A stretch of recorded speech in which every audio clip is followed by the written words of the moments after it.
Good evening. You're watching S24 TV News Live. I am Halima Abdul Rauf. Tonight, a special dispatch from Katsina State. Our S24 TV team visited Katsina State, including Batsara local government area and surrounding villages. What we saw is a fragile hope returning. Communities once torn by bandit violence are tentatively rebuilding. Our lead consultant, Mr. John Costa, and local leaders speak to what peace and normalcy now mean for these villagers. I'm here in Batsari local government in Katsina State. I'm out visiting some people in this local area. We've come to see them. Obviously there is insecurity, but there's also security apparatus in place, talking about the security situation. We've even met someone that was a bandit himself, who's now repented. And was talking on camera about his experience and why he's decided to step away from it. And I think it's really important, particularly as a UK national, to be here when my government says I shouldn't be in a country that I enjoy coming to, that says you just got to go out and speak to normal people on the ground that are impacted by the banditry. You can see here around me, we've got cassava laying on the floor being dried. If you're fearful of coming out your house, you wouldn't be able to carry on being economically active.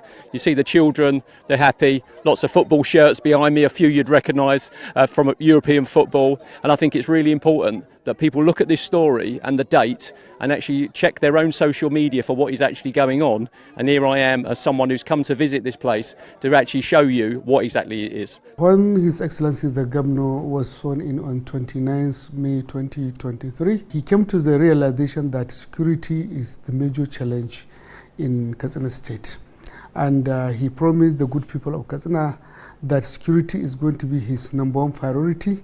Security is going to be his #2 priorities, and security is going to be his #3 priorities. Taking into cognizance of the promise he made and taking into cognizance of the link between security and development, so His Excellency decided to have what we call security reform committee. We realize sometimes it is very difficult to deploy, to make a reinforcement during the attack in the communities that are hard to reach. So we trained over 10,000 volunteers to engage the bandit before the conventional security reinforcement to their communities. So we trained them, we kitted them, and we gave them all the support they require so that they will at least hold the bandit, they will engage them in fighting before the reinforcement come. In Batsara local government areas, villages like Biakakwana, Gobarawa and Ruma, the loud silence of fear is slowly giving way to cautious activity. Markets are opening, farmers are returning to their fields. Life after months of displacement and dread is inching back. Good being here today, being able to meet everybody. Everybody's come out, made us very, very welcome wherever we've stopped. And I think it's really important that we challenge the narrative that's playing out on social media about the insecurity that's here. So tell us what the situation is here at the moment. In fact, you have come at the right time, because all the negative narratives people are selling out there is quite different from what obtains on ground here in Batsari local government area. I believe you can see this community. They are gradually coming back, which shows the community resilience, which shows workability of the peace deal reached with other groups, that we have been relations, friends, and same community. Something went wrong, now we understood what we need to do, and things have started coming back to normal. Thanks be to Almighty God, an effort of almost everybody in the society. I believe you can see it yourself. Agreement has been reached, whereby hostilities have already been ceased. People will gradually go back to their communities and look for the normal livelihoods, going back to the farm, going to the mini trades, some other skills that are locally based, so that the local economy, local peace, local development can continue from where it stopped previously. Well, in Hausa, there is a saying that even tongue and teeth do get some misunderstanding. Sometimes teeth will just match the tongue.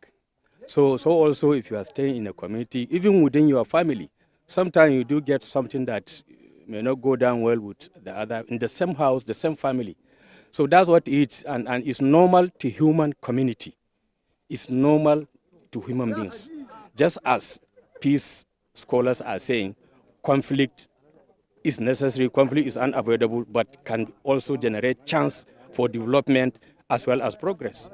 So people have understood that being in peace is better than whatever people will continue to do otherwise. So peace has gradually returned, and people are coming back to their localities. People are picking up the pieces of their lives that were broken previously. Now you can see them very happy. See the children, see the married women here, and the husbands are here.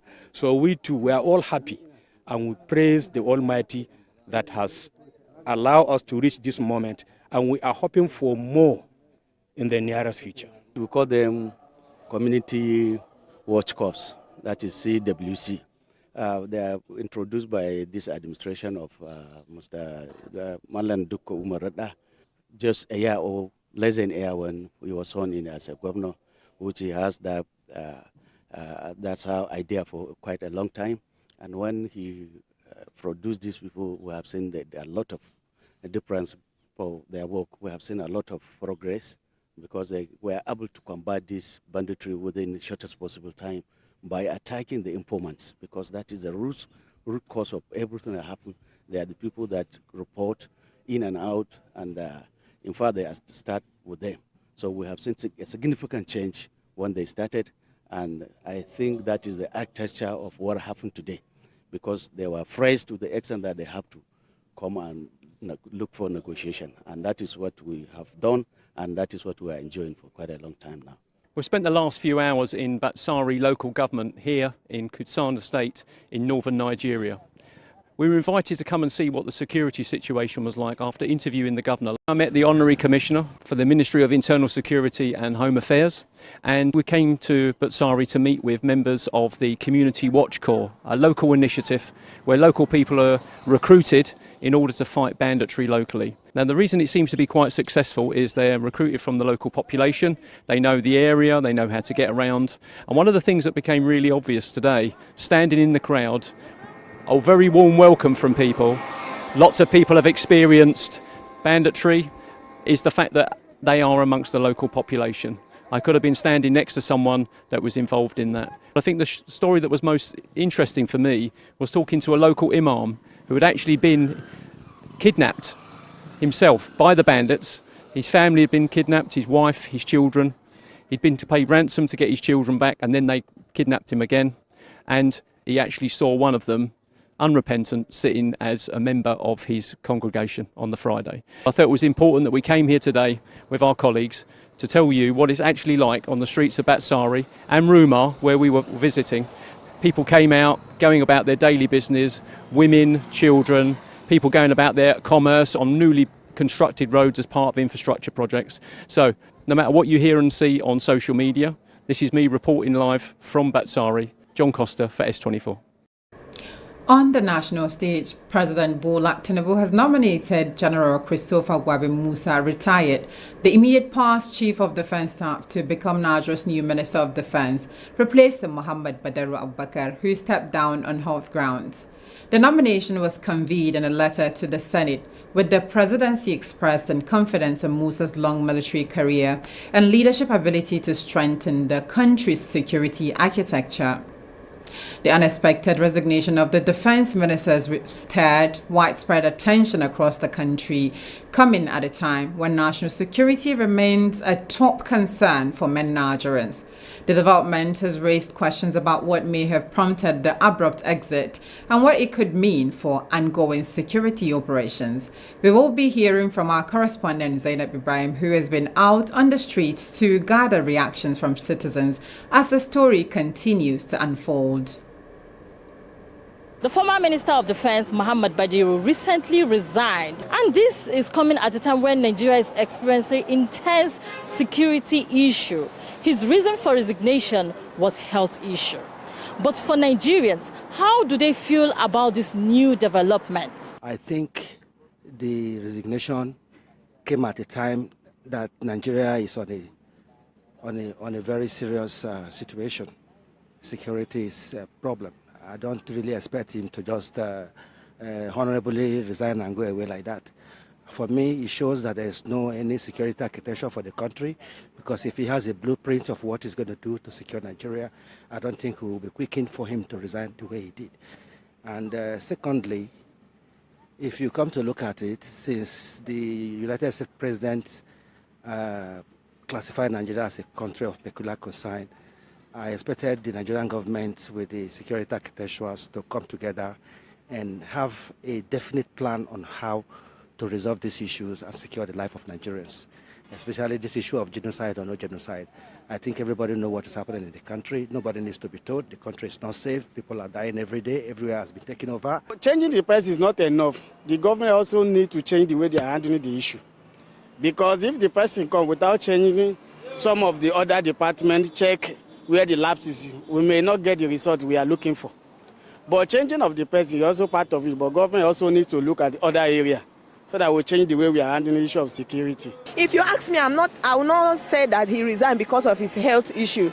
He resigned because he were not given the chance to do the work that he's supposed to do. And if you go extra mile, they will go after him. So maybe that is the reason why he resigned, as in my own view. Security in Nigeria is not working at all. Like, it's not working. They are even treating them that have the ability to save the poor masses. They are treating their life. So it's better you resign than to lose your life at the process. The people in the position should do something very important. You understand? If he resigned, they should ask what is the problem and what made him to resign. You understand? And they should know how they will tackle the issue of security, because honestly we are facing a lot. I supposed to travel for this Xmas now, you understand, but due to the security challenges that we have been facing since, in short, I'm even scared of traveling now. I'm not even know either to travel or not, you understand, because now you never see food to eat. They're not going to kidnap person. It's another issue now.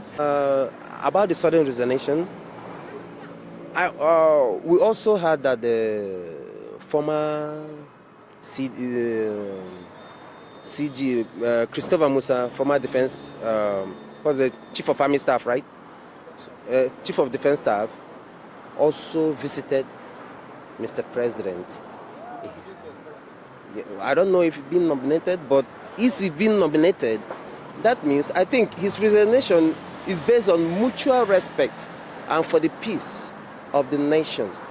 I think he feels that he cannot do the job, that somebody better will do, that somebody that have the capacity, both in the intellectual, in the military. I think the former defense minister, I don't think he has any military background, but this one has military background, and he's going to head a defense, a Ministry of Defense, an office that talks about defense. And in a related development, as a surge in abductions grips northern Nigeria, governors from the 19 northern states, alongside traditional rulers, are calling for an immediate 6-month suspension of all mining activities, warning that illegal mining has become a major source of financing and cover for armed groups. Meeting under the Northern Governors Forum and the Northern Traditional Rulers Council, the leaders also announced a new regional security trust fund expected to generate to 28 billion naira annually, with contributions from states and local governments. And Abuja residents and daily road users have continued to raise serious concerns over the rise in activities of touts, popularly called Agbero, across major junctions and bus stops in the Federal Capital Territory. Complaints have intensified in recent weeks, with motorists accusing the groups of harassment, extortion, and creating avoidable traffic congestion during peak periods. To verify these claims, our correspondent Zainab Ibrahim has more. There's been an outrage on the road by road users regarding this motor park tout, popularly known as Agbero. They've been alleged to have been purpose on the road, and should they be allowed to thrive or to be abolished?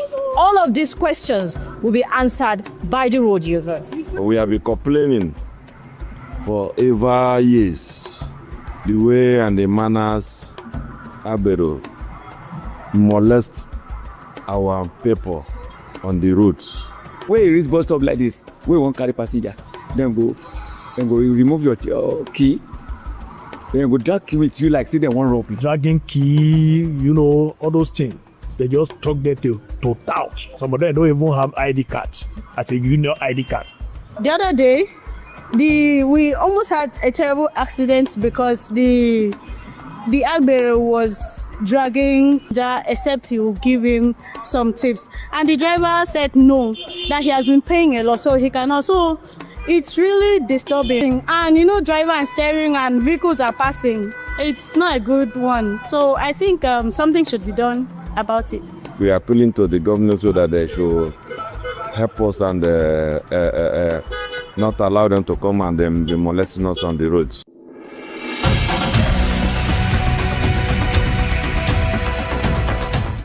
And on the international scene, Tanzanian President Samia Suluhu defended her country's security forces, who stand accused of killing protesters, arguing that the demonstrations after the disputed October election were not peaceful protests, but a manufactured attempt to overthrow. From her critics and human rights organizations who cite satellite imagery, eyewitnesses' testimony, and video footage suggesting mass shootings and possible mass graves. President Suluhu dismissed the reports as exaggerated, insisted the opposition had refused to run legitimately in the election, and accused foreign critics of undue interference. And that's it on S24 News this evening. Stay with us as we continue to bring unfolding stories from across the globe, including Nigeria. Bye for now.